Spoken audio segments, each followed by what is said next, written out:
Hi guys, it's me again, and I'm going to be making more videos than average, just because there's a lot of stuff going on right now. Not necessarily completely bad, but just a lot of stuff is heading home.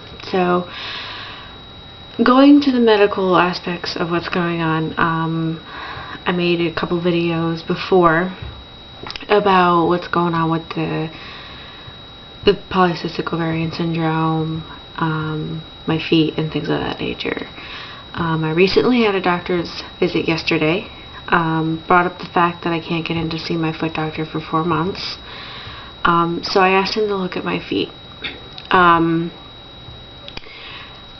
He has a couple theories, and the first one, going back, I don't know if I said in any of my videos, but I've been diabetic since, well, I've been diagnosed.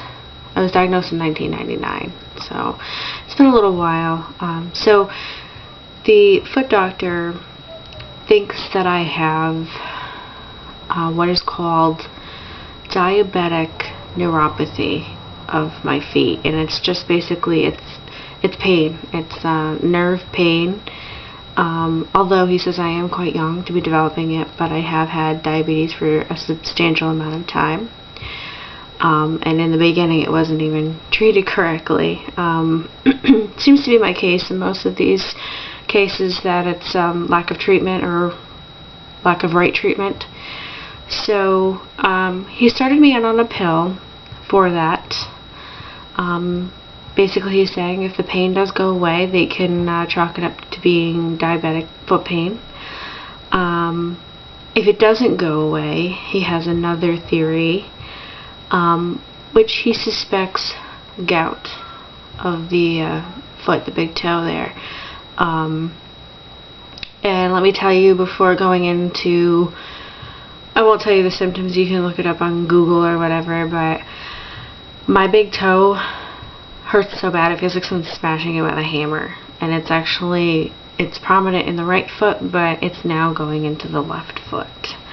So it's not fun, but I'm trying to get past it. I mean, it really is debilitating, but I'm a heavy girl, so I'm trying to get out there and lose some weight because, like I said in my last video, I am getting married next year. It was supposed to be this year, but it's next year, July of next year.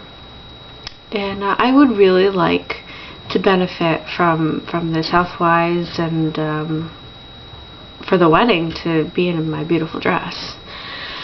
So that's it on the foot front for now. My only other little thing at the moment is I have an outer ear infection.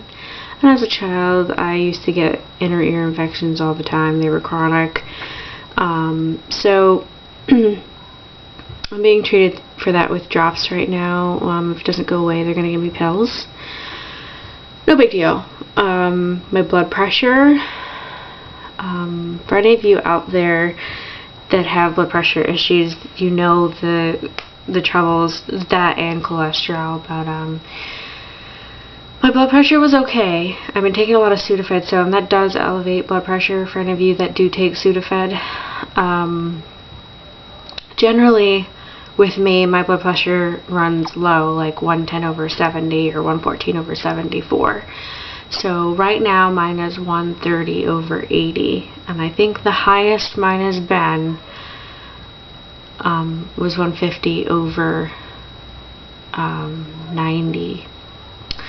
And I was really sick at that point. I believe I was coming in for, this is when I had pneumonia. So it does, if it does spike, it could indicate that there's something wrong. So just want to let you guys know, keep an eye on your blood pressure, especially if you're diabetic and suffering from problems with cholesterol and things of that nature.